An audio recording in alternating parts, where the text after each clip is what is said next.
Okay, let's get started.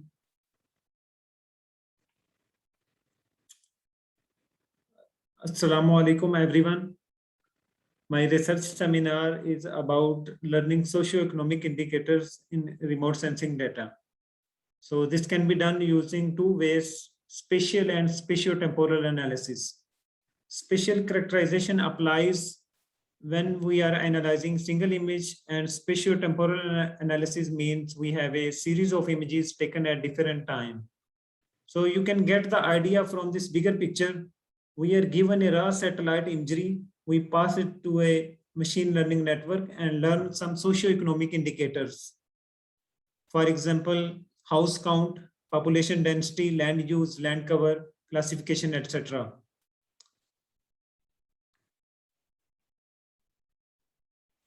So these are my some research contributions. In this talk, I will mainly focus on first two papers. First one is a KillenNet, which is a spatial analysis using gated neural network, and second is a spatiotemporal analysis using 3D residual network. So first I will explain the basics of remote sensing to set the groundwork for remaining of my presentation. So remote sensing is a science of obtaining information about objects or areas from a distance, typically using aircraft or a satellite. And these remote sensors are mounted on aircraft or satellites and collect the data by detecting the energy that is reflected back from Earth. And remote sensing data is of two types, low resolution and high resolution, which is globally available and inexpensive. But unfortunately, it is highly unstructured that no technique is available to automatically extract useful insights to help humanitarian efforts. For example, see this video of global warming of 1 century in 30 seconds. So actually the general objective of remote sensing is to give a large scale information about the processes at the surface of the earth.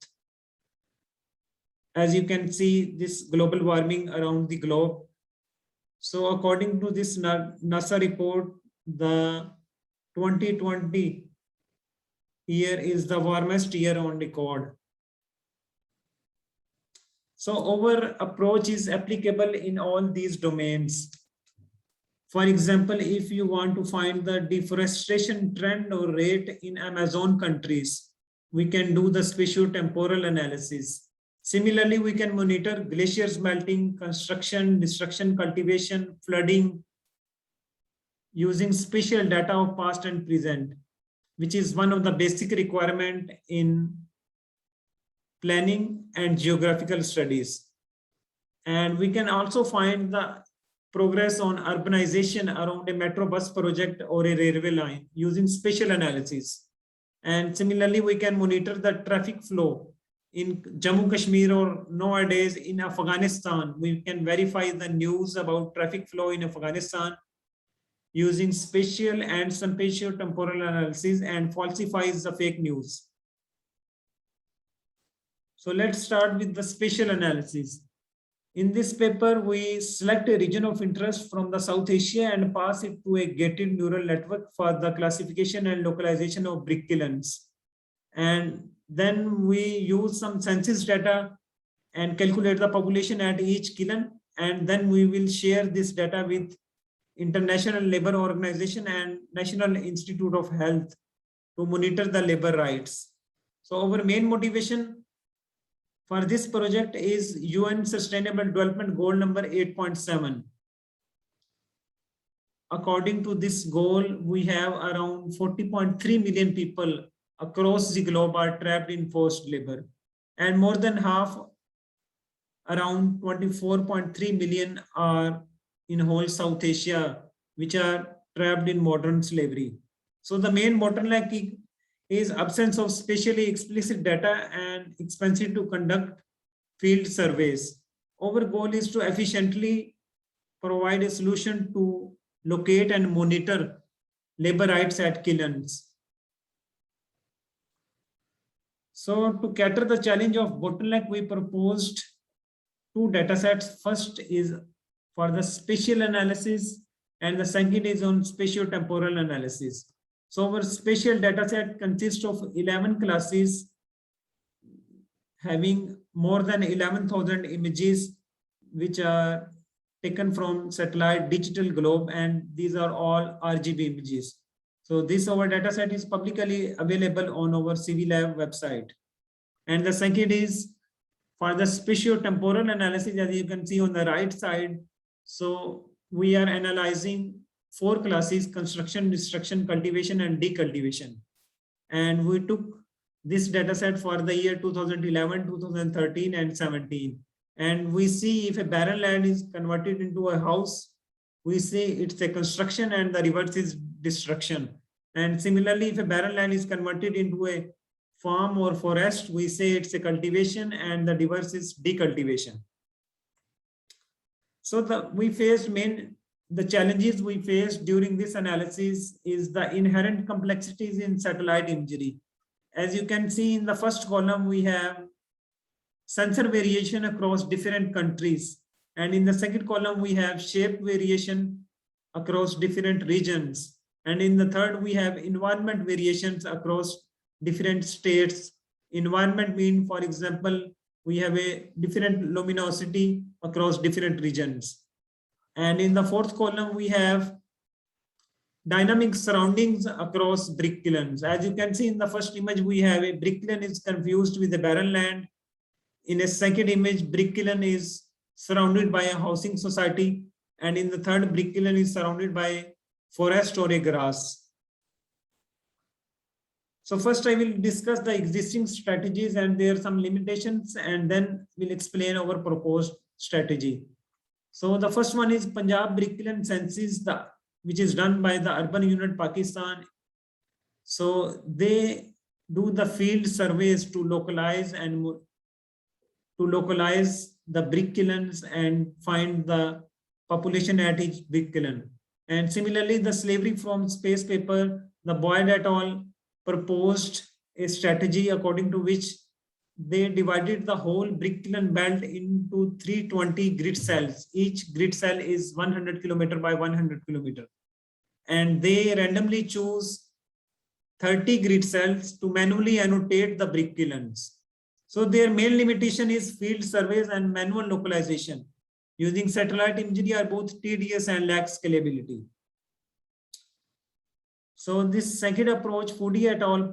Using the faster RCNN detector to detect the brick kilns. So this approach has some limitations. For example, the faster RCNN detector is very compute intensive and will take about 5 years to process the whole South Asia brick kiln belt. So this, we find this figure using 2080 Ti GPU. And that's why their spatial coverage in their paper is a very small region, which is east of Jaipur, India. And this third strategy is proposed by Nizra et al. So they used low resolution imagery and they use spectral indexing approach along with transfer learning approach. So from the intersection of these two approaches, they find the brick kiln locations. But we know the spectral index approach has domain adaptation problem because they are only using single index, which is NDVI, normalized difference vegetation index. And this approach cannot work in a region of Afghanistan, which is totally barren land. And that's why they have low accuracy across different countries. And the spatial coverage in their paper is a very small region, which is Delhi in India. So this is our proposed gated neural network. We proposed 2 stages. In the first stage, we filters out the bulk of data using an inexpensive classifier. And in a second stage, the detector is only applied on a very small amount of positive candidate locations. So we make sure that our first stage classifier does not miss any kiln. So that's why we set kiln classification probability threshold very low. And however, this results in several misclassifications in a form of false positives, which are subsequently corrected by the second stage, which is detector. So we employed a systematic approach for the selection of appropriate classifier and detector using F beta Meyer. So F beta score is a harmonic mean of precision and recall. And we choose state-of-the-art classifiers and detectors and perform this analysis on 3 regions. First one is on Afghanistan, Pakistan, and India. And we know if a beta is greater than 1, it tends to give more weight to recall. And recall means we do not, because we want our first stage does not miss any kiln. That's why we are focusing on beta, the values which is beta greater than 1. So as you can see in 3 regions, the ResNet 152 architecture perform best as compared to state-of-the-art other classifiers. So from the classifier, we choose ResNet 152, and from the detectors, we choose YOLO version 3. As for beta greater than 1, YOLO version 3 performs better as compared to other state-of-the-art detectors. So this is an illustrative example of the working of our KilnNet architecture. So we select a region of interest from the South Asian kiln belt and pass it to a ResNet 152 architecture and get the binary decision score about the brick kiln classification. And as you can see, our first stage filters about 99% of the data, filters out the 99% of data, and only 1% of these positive potential kilns, these filtered patches are passed to the second stage and for the false removal and kiln bounding boxes. So we evaluated our approach on 5 countries and selected some cities, and their exact latitude and longitude is given in our paper. So we selected these area patches from all these regions. So this area consists of total images which are given in the 3rd column. So this is our qualitative evaluation on all the 5 countries. As you can see, our approach is able to detect brick kilns in all these 5 countries. As you can see in Afghanistan region, the brick kiln is totally confused with the barren land, but our approach is able to detect these kilns also. And similarly here, the kilns are surrounded by different dynamic surroundings, but our approach is able to detect. Our approach has some missed kilns. These are only if we have a partial occlusion or partially available kiln, or when we have a abrupt sensor changes. For example, in the 3rd kiln, as you can see, in the region of Afghanistan, we have kiln is totally confused. This kiln is partially available and is totally confused with the barren land. That's why and because this region is not in our training data set. Our training data set is only from the Indo-Pak region, and Afghanistan is not included in our training region. So this is our quantitative evaluation about these 3 detectors. So faster RCNN, when we perform across different countries, it have a very low average score. But when we use 2-stage strategy, which is first we apply a ResNet 152 architecture followed by a faster RCNN.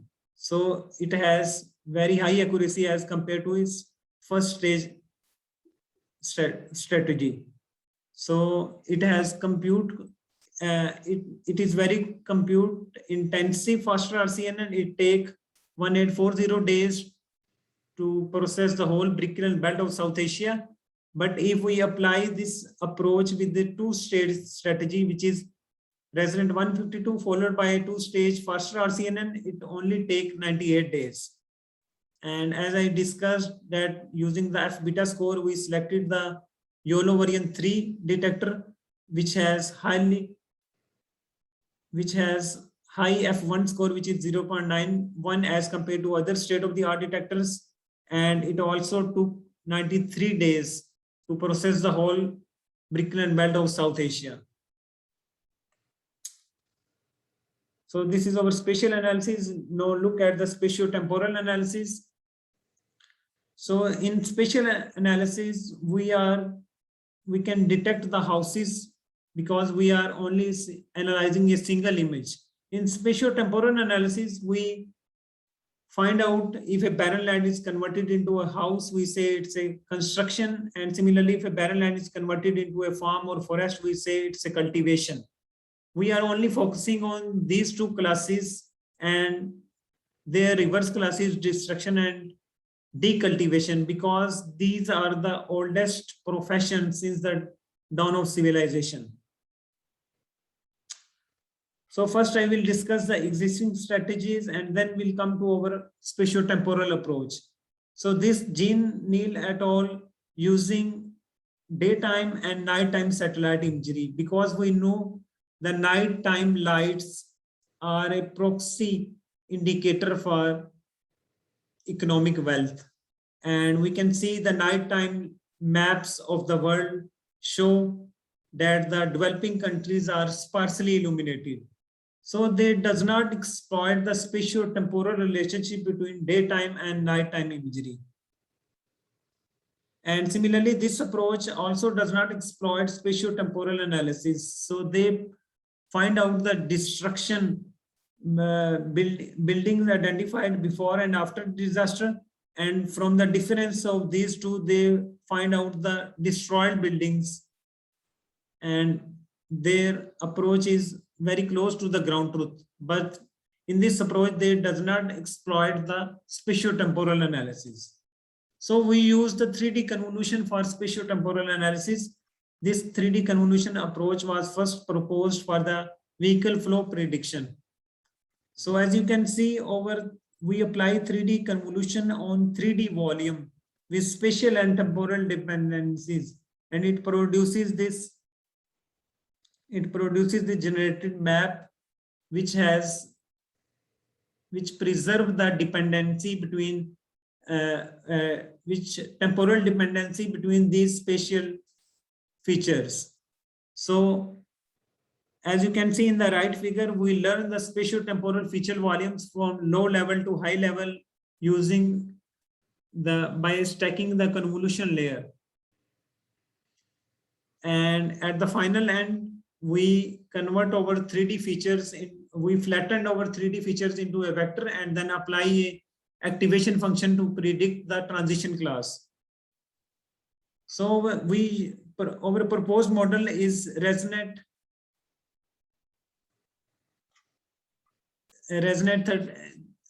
architecture, which was proposed for the action recognition tasks. So we used this ResNet architecture with 3D convolution, and our activation function is Licky-ReLU. So our learning architecture consists of 3 steps. First, we convert our input data into 3D volumes with temporal and spatial dependencies, and then train our 3D ResNet architecture using these 3D volumes, and then we use this train architecture to find out the socioeconomic indicator over transition class, which can be construction, destruction, cultivation, decultivation. So we performed our qualitative evaluation on whole Kathmandu city of Nepal. So this is a Kathmandu city satellite image from 2011, and this is from 2017. As you can see in the image, these reddish areas show that this region is totally constructed. So this is a construction transition. The heat map is showing that these are the construction areas. We can see there are some false positive on the left side, and here this region, as you can see, looks that this is constructed. So we can verify our result from this report that says that after the 2015 earthquake in Kathmandu city, the fastest growing city is this city. So as our result also shows that this all area is constructed as compared to the result of 2011 satellite image. So these are our quantitative evaluation. We performed our quantitative evaluation on 3 countries. First one is Syria. As you can see in Syria, our proposed architecture have overall more accuracy for all these 4 transition classes as compared to other state-of-the-art architectures. And similarly, in Kathmandu city, as we have seen in the qualitative evaluation, we have some false positives. As you can see in the construction, we have a low accuracy, but it is higher as compared to other state-of-the-art spatio-temporal architectures. And overall, our accuracy is close to this inception resonant architecture, which has very compute intensive as compared to our proposed architecture.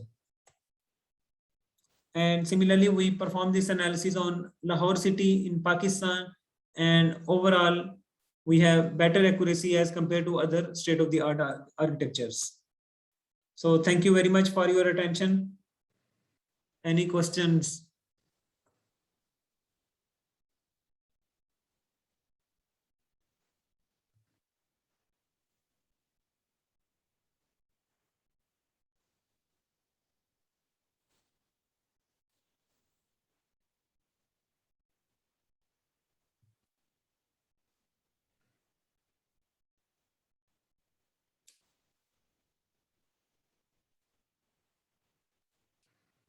Any questions?